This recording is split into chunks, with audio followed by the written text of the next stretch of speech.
यहाँ बताया था दाब के प्रभाव के बारे में कि गैसों की द्रव में विलेयता पर दाब का महत्वपूर्ण प्रभाव पड़ता है। इससे यह पता चलता है, क्या पता चलता है हमें, कि दाब में वृद्धि होने पर विलेयता में वृद्धि होती है। ठीक, यानी जब दाब में वृद्धि होगी तो विलेयता में क्या हो जाएगी, वृद्धि होगी। ठीक, देखा होगा कि जेसीबी जो होती है वो किस तरीके से कार्य करती है। ठीक, वो एक तरीके से हाइड्रोलिक प्रेशर पर कार्य करती है। उसमें लिक्विड भरा रहता है, लिक्विड ऑयल भरा रहता है। ठीक है, जो एक तरीके से कंप्रेस करके उसको उठाती है, नीचे करती है। ठीक, तो इस तरीके से बताया जाता है कि जब दाब जो होती है, जब विलेयता उसमें दाब में जब वृद्धि होने थी तो विलेयता में वृद्धि होने लगती है, यानी कि जिसे कंप्रेस के माध्यम से। कैसे समझिए, जो थे, ठीक है, सर्वप्रथम उनका नाम था हेनरी। ठीक, कौन थे, हेनरी थे। ठीक, हेनरी एक वैज्ञानिक है और इन्होंने इसके नियम के बारे में क्या किया, बताया था। ठीक, तो अब हम लोग कल जो है हेनरी के नियम की शुरुआत अब करेंगे, हेनरी का नियम। ठीक, तो सबसे पहले हम लोग जानेंगे हेनरी कौन थे। ठीक है, और इन्होंने क्या नियम दिया। ठीक है, तो सबसे पहले बता दें कि हेनरी एक वैज्ञानिक थे। ठीक है, जो चिकित्सा शास्त्र और शैल शास्त्र के जानकार थे। ठीक है, चिकित्सा शास्त्र और शैल शास्त्र के क्या थे, जानकार थे। और 19वीं शताब्दी के करीब में इन्होंने इसके बारे में बताया। ठीक है, हेनरी के नियम के बारे में बताया। ठीक, और हेनरी के नाम से ही नियम चलता है। हेनरी एक वैज्ञानिक ही थे, उन्हीं के नाम से, हेनरी के नाम से ये नियम क्या हुआ, चला। ये नियम एक तरीके से स्थिर ताप पर कार्य करता है। ठीक है, तो चलिए पहले इसमें कुछ लिख लें, तो उसके बारे में हम लोग समझना शुरू करें। ठीक, लिखिए पहले हेनरी के नियम के अनुसार कि स्थिर ताप, देखो हेनरी का नियम ये बताता है कि जब कोई ताप स्थिर अवस्था में है, ठीक है, कोई ताप है यानी कोई टेम्परेचर जो है, ठीक है, स्थिर ताप पर किसी गैस की द्रव में विलेयता गैस के दाब के समानुपाती होता है। ठीक, अब इसको हम लोग बहुत ध्यान से समझेंगे। ठीक है, चलिए देखिए, बताया जाता है कि स्थिर ताप पर, तो सबसे पहली चीज है कि स्थिर ताप क्या होता है।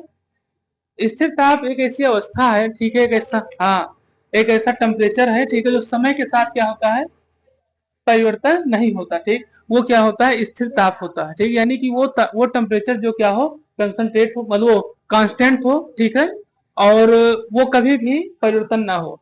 तो स्थिर ताप पर किसी गैस की द्रव में विलेयता, अब बताता है किसी गैस की द्रव जितनी, मतलब ये होता है कि जब कोई द्रव है और गैस में विलय हो रहा है, ठीक, या कोई द्रव जो है वो गैस को बना रहा है, ठीक, जैसे आपका वाष्पीकृत होता है पानी, ठीक है, तो धीरे धीरे वो गैस में तोड़ने का काम करता है पहले।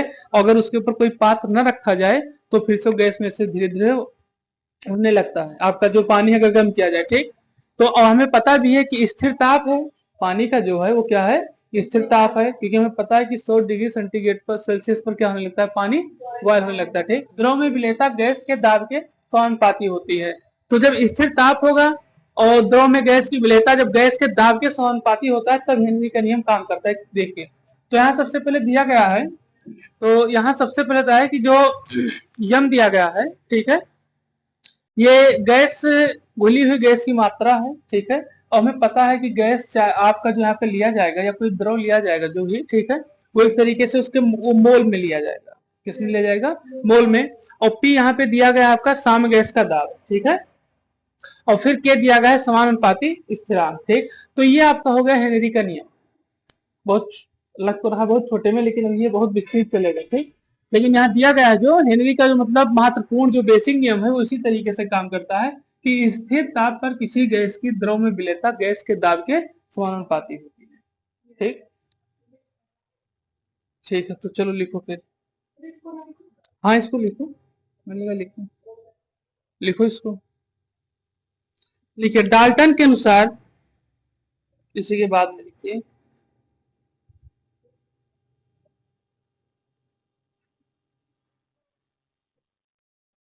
डाल्टन के अनुसार किसी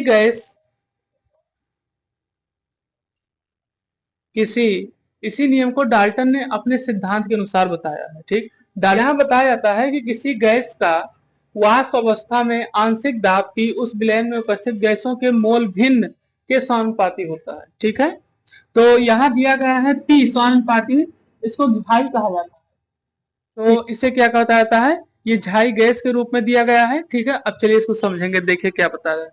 बता रहा है किसी गैस का वाष्प अवस्था में आंशिक दाब। तो कोई वाष्प अवस्था तब होती है जब किसी चीज को क्या किया जाता है, बॉयल किया जाता है, यानी कि ऐसी व्यवस्था, ऐसी अवस्था जब वाष्पीकृत होने लगे, जैसे वाटर है या। तो डाल्टन ने इसके बारे में बताया, ठीक है, हेनरी के नियम को ही उन्होंने व्यक्त किया, लेकिन वो अलग तरीके से क्या बताए कि किसी गैस का वाष्प अवस्था में आंशिक दाब, ठीक है। अब वाष्प अवस्था उसी को कहते हैं जब कोई भी पदार्थ वाष्पित होने लगे, ठीक है। वाष्पित तब होगा जब उसके मेल्टिंग पॉइंट या फिर उसके क्या कहते हैं, बॉइलिंग पॉइंट तक टेम्परेचर पहुंच जाए, ठीक। तो ये हो गया आपका वाष्प अवस्था के बारे में। तो फिर बताया मैं आंशिक दाब। तो ये आंशिक दाब क्या होता है, ठीक है। आंशिक दाब वो होता है कि यदि किसी गैस के मिश्रण में से बाकी गैसों को हटा दिया जाए और केवल एक गैस पूरे बर्तन में या पूरे पात्र में हो, तो वह जो दबाव डालेगी, वह जो दाब डालेगी, उसे क्या कहते हैं, आंशिक दाब कहते हैं, ठीक है। तो ये आपका आंशिक दाब, समझिए क्या होता है। यहाँ बताया जा रहा है कि यदि किसी गैस मिश्रण में, अब देखिए जो हमारे वायुमंडल में, ठीक है, बहुत सारे गैसें हैं जो कि मिश्रण में रहती हैं, ठीक। बिना मिश्रण के कोई गैस नहीं है, और मिश्रण होने के बाद में एक प्रोडक्ट के रूप में बनाती है। जैसे कार्बन के साथ ऑक्सीजन मिलके कार्बन मोनोऑक्साइड मिलाते हैं, कार्बन के साथ डबल ऑक्सीजन मिलके कार्बन डाइऑक्साइड बनाती हैं, ठीक है। आपके जो, तो इस तरीके से वातावरण से ही बहुत सारी गैसें क्या करती हैं, मिश्रण कर लेते हैं, ठीक। फिर आगे बताया था कि, तो ये तो हो गया आपका गैस के मिश्रण। अब गैस के मिश्रण से बाकी गैसों को हटा दिया जाए। अब जैसे बहुत सारी गैसें मिश्रण में आ गई, लेकिन जो मिश्रण तैयार हुआ है उनमें से काफी गैसों को हटा दिया, सिर्फ एक गैस को रखा जाए, ठीक। तो जो गैस पूरे बर्तन पर होगी, वही उस पर जितना भार पड़ेगा, किसका भार, वायुमंडलीय दाब। क्योंकि हमने आपको बताया था कि हर एक चीज पर वायुमंडलीय दाब है, ठीक। वो चाहे छोटे से छोटा पार्टिकल है, चाहे आप रिएक्शन भी करेंगे तो वहां पर वायुमंडलीय दाब भी लगेगा। शुरू में इसको बताया था, ठीक। तो यहाँ बताया था कि सबको हटा दिया जाए, लेकिन पूरे गैस पर जो एक गैस लगेगा, जो एक गैस पूरे, जो गैस आप उसको रख लीजिए, चाहे आप कार्बन डाइऑक्साइड है तो उसमें से कार्बन रखिए, ऑक्सीजन निकल जाएगा, ठीक। जैसे कई सारे गैसों का जब मिश्रण है तो उसमें एक गैस आप कोई भी रख लीजिए। तो अब इसको आप ऐसे समझिए जैसे एक मोमबत्ती या एक धूप बत्ती को जला दिया जाए तो उसकी महक पूरे कमरे में फैल जाती है, ठीक, पूरे कमरे में फैल जाती है। तो उसी तरीके से है ये। तो अब जो गैस आपने वहां पर रोक रखा है, तो जो वायुमंडलीय दाब या जो आंशिक दाब लगेगा वो उसी गैस का ही सिर लगेगा, बस। समझे नहीं समझे? अब इसको आपको कैसे बताएं, जैसे मान लीजिए कि कहीं पर बहुत ज्यादा मात्रा में गंदगी फैली हुई है, ठीक। तो आप बहुत दूर है नहीं वहां से, तो आपको स्मेल नहीं आ रही, लेकिन आप जब धीरे धीरे पास पहुंचते जाएंगे तो उसकी स्मेल आपको महसूस होने लगेगी। तो यही है, इसी तरीके से आंशिक दाब काम करता है। आंशिक दाब धीमे धीमे चीजों को क्या कर रहा है, आगे बढ़ा है। लेकिन जितना ज्यादा मात्रा में वायुमंडलीय दाब लग रहा है, उसी के अनुसार वो गैस को क्या कर रहा है, आगे बढ़ा रहा है कि कितने मात्रा में स्मेल फैल चुकी है। इसी तरीके से यहाँ बताया था कि जो आंशिक दाब होते हैं, जिससे पूरे बर्तन का ये होता है, तो पूरे बर्तन जैसे आपका जो पात्र है, जितना ज्यादा मात्रा में आपकी गैस होगी, उसी मात्रा के अनुसार ही वो आंशिक दाब उस पर डालेगा, ठीक। उसके जो पार्टिकल होंगे उस पर क्या करेंगे, आंशिक दाब डालेंगे। तो यहाँ बताया था आंशिक दाब के बारे में कि आंशिक दाब वही होता है कि जब गैसों का मिश्रण हो और बाकी गैसों को हटा दिया जाए, केवल एक गैसों को पूरे जो एक गैस बचेंगे वो पूरे बर्तन में होते हैं, और वो जो दाब डालती है उसको क्या कहते हैं, आंशिक दाब। ध्यान रखिएगा, ठीक। तो यहाँ पे बताया गया कि वाष्प अवस्था में आंशिक दाब, तो आंशिक दाब ये आपका हो गया, उस विलयन में उपस्थित गैसों के मोल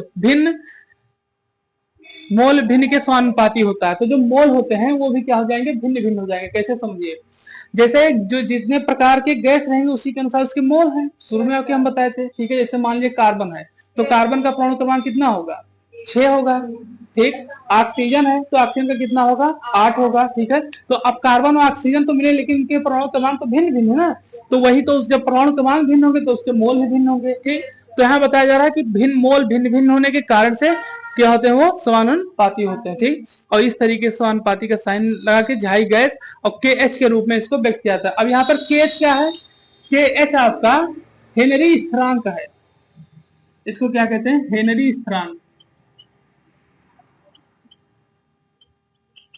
ठीक। ये क्या है, हेनरी स्थिरांक है, ठीक है।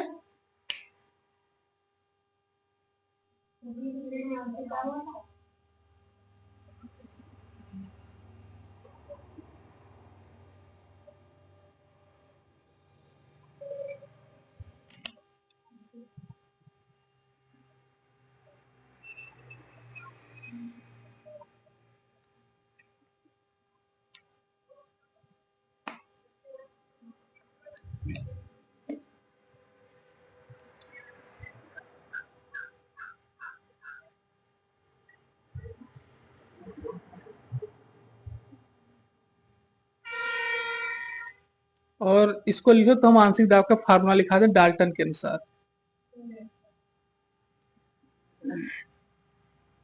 ठीक, ये फार्मूला दिया गया था। ठीक है, जहां पर ये पी आपका आंशिक दाब है, ठीक, पी आपका मोल के रूप में है, ठीक है, गैस का मोल अंश के रूप में, और ये आपका कुल दाब है। ठीक, ये मोल अंश में है। ठीक, और ये आपका क्या है, कुल दाब। ठीक, ये डाल्टन के अनुसार दिया गया फार्मूला था, P equal to P A into P total. ठीक, लिख लीजिए इसको। कहीं कहीं पर आपको एक्स ए के रूप में भी दिखाई देगा, ये जहां मोल अंश लिखा है कहीं कहीं पर आपको एक्स ए के रूप में भी मोल अंश को दिखाया जाएगा। जैसे आप जब मोल प्रभाग या मोललता पढ़ेंगे तो उसमें आपको एक्स ए भी मिलेगा। तो ये हो गया इसके बारे में। ठीक है, के एच हो गया आपका हेनरी स्थिरांक। ठीक है, के एच आपका हेनरी स्थिरांक, इसको बता ही चुके। ठीक है,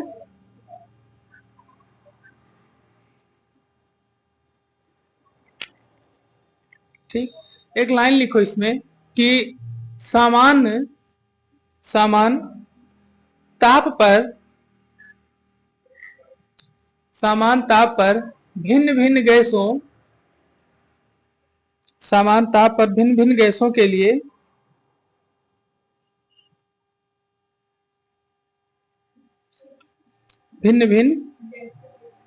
के लिए के एच का मान भिन्न भिन्न होता है। के एच मतलब हेनरी स्थिरांक का मान भिन्न भिन्न होता है।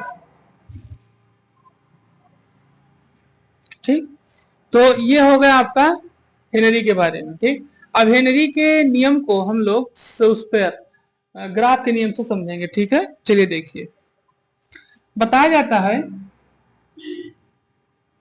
हेनरी के नियम को ग्राफ के द्वारा गैस की जो उपस्थिति होती है उसके बारे में बताया जा रहा है। ठीक, तो यहाँ बताया जा रहा है ये गैस का आंशिक दाब है और ये है विलयन में गैस के लिए। ठीक, मतलब कि विलयन में कितना गैस है। ठीक है, ये बता रहा है विलयन में मतलब गैस। आपको विलयन में गैस कहीं दिखाई देती है? नहीं दिखाई देती, लेकिन जो आप जितने ज्यादा टेम्परेचर को बढ़ाएंगे आंशिक दाब गैस पर लगेगा उतना ये ग्राफ क्या होता बढ़ता जाएगा। जितने ज्यादा की उतने ज्यादा वाष्पीकृत होगा वो, उतने ज्यादा वेपोराइज होगा और उतने तेजी के साथ ये ग्राफ क्या होगा बढ़ता चला जाएगा। ठीक, तो ये ग्राफ आपको बताएगा कि कितनी मात्रा में विलयन की बॉइलिंग पॉइंट या कितनी मात्रा में गैस वो विलयन क्या हो रहा है बॉयल हो रहा है, जिसके कारण से वो वाष्पीकृत तेजी के साथ होता चला जा रहा है। ठीक, तो ये हो गया इसके ग्राफ के बारे में, बना लीजिए इसको। ठीक है, विलयन में गैस कहीं दिखती तो है नहीं। ठीक, तो विलयन में गैस कितनी मात्रा में है ये हम तब पता कर पाएंगे जब इलेक्ट्रॉन, जब उसको गर्म करेंगे सबसे पहली चीज तो। ठीक, तो जैसे आप गर्म करेंगे तो उस पर धीरे धीरे आंशिक दाब लगना शुरू होगा। किस तरीके से आंशिक दाब लगेगा वो भी जान लीजिए। आंशिक दाब इस तरीके से लगता है, आंशिक दाब इस तरीके से कार्य करता है। ठीक है, क्योंकि जैसे आपने अभी हम सुना था आपको आंशिक दाब पर कि बहुत सारे जब वो रहते हैं गैसें का मिश्रण, तो एक गैस उसमें आपको क्या करना रहता है, देखना लेना रहता है उसी को, उसी से पता चलता है कि कौन कितना आंशिक दाब इसके लगना है। क्योंकि एक ही गैस है तो हम लोग आंशिक दाब आसानी से निकाल सकते हैं उसका। तो जब आपका एक विलयन होता है तो विलयन कई चीज से मिलकर तैयार होता है। जैसे मान लीजिए आप छोटा सा विलयन लीजिए पानी, ठीक, H2O। तो अब ये भी तरीका जिसको आप गर्म करेंगे तो क्या पानी जो है, वाटर जो है आपका, वो हमेशा जुड़ा ही रहेगा। उसके बॉन्ड हाइड्रोजन और ऑक्सीजन के बॉन्ड जुड़े तो रहेंगे नहीं, वो जब गर्म करेंगे तो धीरे धीरे टूटना शुरू हो जाएंगे। जो टूटेंगे तो हाइड्रोजन ऑक्सीजन अलग अलग हो जाएंगे और तब उसमें से वो विलयन क्या होगा, कितनी मात्रा में वाष्पीकृत हो रहा है तो उसके गैस जो है बाहर निकलेंगे। तो उसी तरीके से उस पर आंशिक दाब सिर्फ एक पर ही लगेगा, तब या हाइड्रोजन पे लगेगा या तो ऑक्सीजन पर, क्योंकि एक तो उड़ने लगेगा ना। तो जब एक ही बचेगा तो वही बताएगा कितनी मात्रा में गैस पर आंशिक दाब लग रहा है। तो जितनी मात्रा में मिलेगा उसी तरीके से ग्राफ क्या होगा बढ़ता चला जाएगा। लिखे इसको। अब इसी में कुछ हम हेनरी के स्थिरांक के नियम से कुछ हम तत्वों का स्थिरांक लिखा दे रहे हैं। जैसे हीलियम का स्थिरांक क्या होता है, या फ्लोरीन का स्थिरांक क्या होता है, हाइड्रोजन का स्थिरांक क्या होता है, दो तीन स्थिरांक आप लिख लेंगे। ठीक है, तो ध्यान रहे कि हाँ किस तरीके से स्थिरांक और किस तरीके से टेम्परेचर उस पर कार्य करता है। ठीक, तो लिखिए इसमें कुछ गैसों के लिए जल में हेनरी स्थिरांक के मान, तो जैसे यहाँ पे दिए गए हैं तत्व एलिमेंट जो दिए गए हैं वो हीलियम H2 है, ठीक है, और O2 है। तो इसके जो केल्विन में तापमान दिया गया है, सेल्सियस में नहीं है, ध्यान रखिए केल्विन में है। ठीक, कि केल्विन का तापमान क्या होता है, नीचे होता है। ठीक, तो ये दिया गया आपका 293, ये भी 293, 303 है। और जो आपका स्थिरांक दिया गया, हेनरी स्थिरांक दिया गया है, मतलब कि आंशिक दाब के रूप में, वो है 144.97। ठीक है, हीलियम का। फिर H2 का है 69.16। ठीक है, फिर O2 का है 76.48। ठीक है इसमें कई सारे, लेकिन जो इंपॉर्टेंट हमें लगा, ठीक है, जो आप समझ पाए उसको, तो इसको हम यहाँ पर लिखा दे। ठीक, लिख लीजिए इसको तीनों। ठीक, तो यहाँ पर आपका हेनरी का नियम, ठीक है, खत्म हुआ।